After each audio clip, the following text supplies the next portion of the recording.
Okay, let's get right to the point. This is our grandpa's. No, you can't stop that. This guy. Welcome to our channel again. This is Motorscreen. I'm Naveed. Welcome to Motorscreen. My name is Zahir. This is my brother Naveed. This is our grandpa's 2009 Mitsubishi Lancer, and we are gonna fix it up because he no longer really needs it, and we're gonna use it as a winter beater. Because the Supra is stored for the winter, the Vet is also stored for the winter, and we only have one other car between us two. So today we're going to be going through all the parts that we have. This thing is a trooper. It's been in our family for so many years, and we're going to give it the love and attention that it needs and get it ready for the winter. Why do you gotta keep smacking?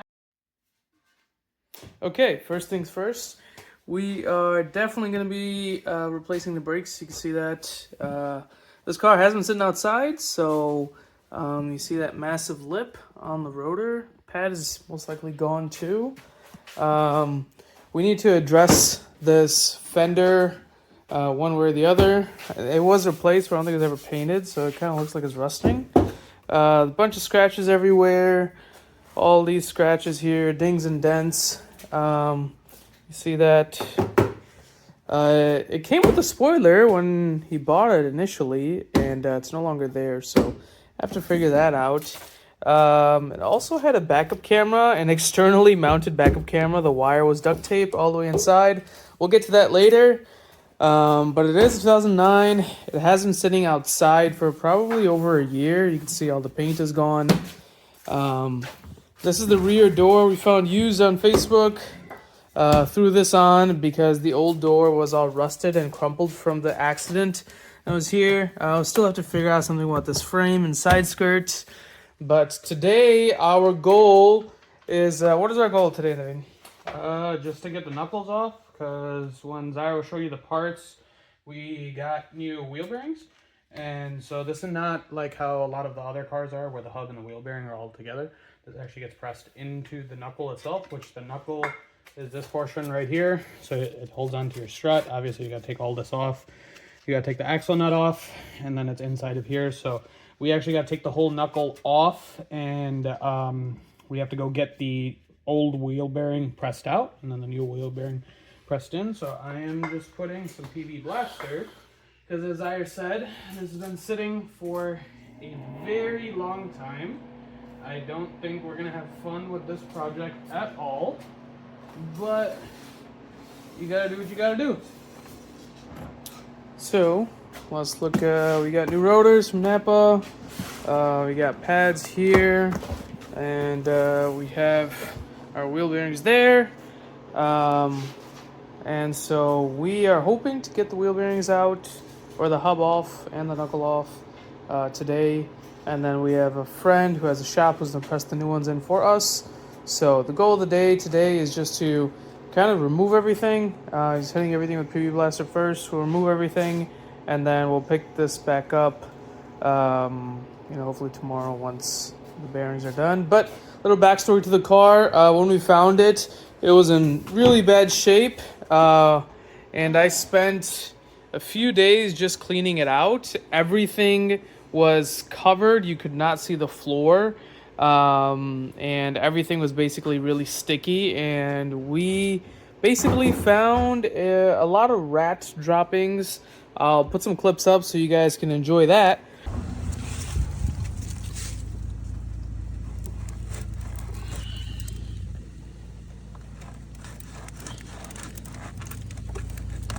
Oh my god. But they were everywhere, mostly the cabin air filter area and also the intake. So that kind of sucked. And before we could drive this car or do anything, I had to clean that out. Had to get a new battery, and straight to the rescue. Pressure wash this entire thing. It still needs a detail, which we will be getting to in a later video. But for now, we just want to get it mechanically sound. Needs an oil change. We need to do all the fluids. But first things first, we need to make it safe. And in order to do that, we need the rotors, pads, and wheel bearings. Okay, so let's take a look at these pads and rotors. I'll show you guys how bad these are. You can see here that there's literally no material left. It's supposed to be about material yay high. Completely gone. Completely rusted. Look at the other side. Whoa, can't even tell there's anything on it. Full metal to metal contact. Lastly, anything look wrong to you? Yeah, this whole thing's supposed to be smooth. All these ridges, rust, this lip on the edge. This is what you want to avoid. You want to change your brakes before this happens, people. Do not wait until the end. We know people that wait till this long. It's very dangerous, especially the way we drive. Make sure you change your brakes on time. So, got the brakes out. We're not going to put the new stuff in yet. We still have to get, this axle nut off, this hub off, the knuckle off. So we will get that off and pick it back up later. Okay, I want to show you guys something that actually is kind of funny. So, if we look here, let me, you want to watch out, hold your hand for a second. See this connected to here and connected to the sway bar. Okay, it's supposed to be nice and tight. And the viewer is complaining that, hey, the steering wheel is not straight. It's kind of lopsided.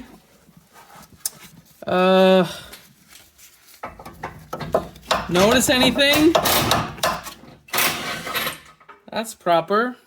And look at this guy. See, he's completely just fell apart. I wonder why our steering isn't straight. So we need to have these, we'll get these on order and hopefully get this replaced too. But just wanted to show you a little quick snippet of things you find in a car that's been sitting outside for a while.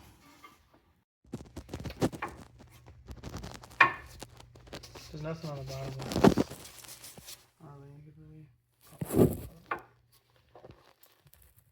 Okay, so we finally got off the hub. Everything here, you can see that it's super duper rusted. We even have a speed sensor that broke on the inside. You see how rusted that is? There's no way anybody would be able to get that out. So we had to cut it, unfortunately. We have to order one of these. But now, basically, the next time you'll see this will be with the new bearing and the new hub. We're going to press out this wheel bearing right here, which is the outer part, and this is what gave us that humming sound when we were driving, and it was really, really loud and unbearable. So this was not as bad as I thought, but you can see how rusted everything is. I cleaned up a pile and put it together. This is how much rust came out of just that on this side, and that's not including the other side. The other side went a little bit more smooth, but nonetheless, we're chugging along here. We got everything out. There are other things that we are going to replace. Like I said earlier in the video, I think this is an end link. This is going to be replaced. Tie rod definitely needs to be replaced.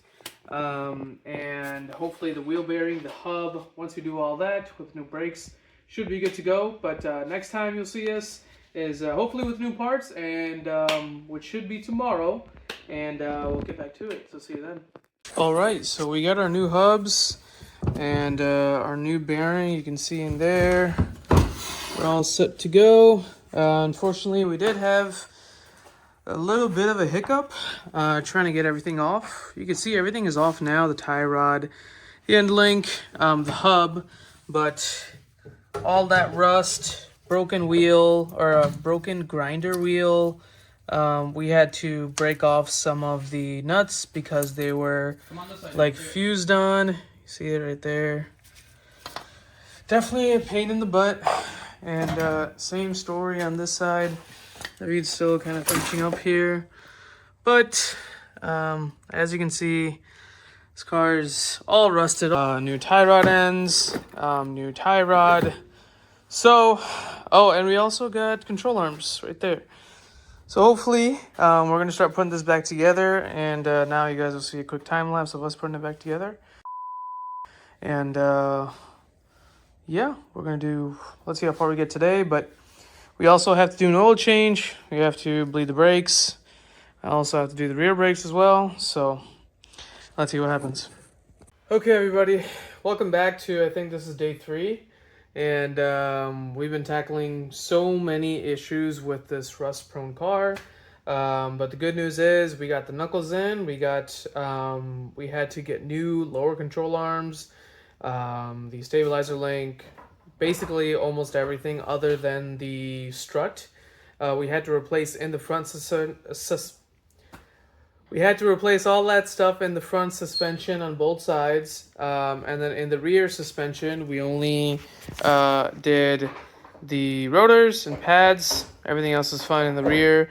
One thing that I did mention, I don't remember, but our heater isn't working after cleaning out the rat-infested blower motor. So what I did was I got a new fuse, thinking it was the fuse, and it keeps popping. And so basically we got a new blower motor, which is right there, it's plugged in. Still not working, pop the fuse again. So today what we're going to be doing is replacing the resistor, which apparently is a common thing in these cars. They call this a transistor, so no idea where that's from, but got a new one, fresh newie right here. So we will replace that, and then I got a pack of fuses as well.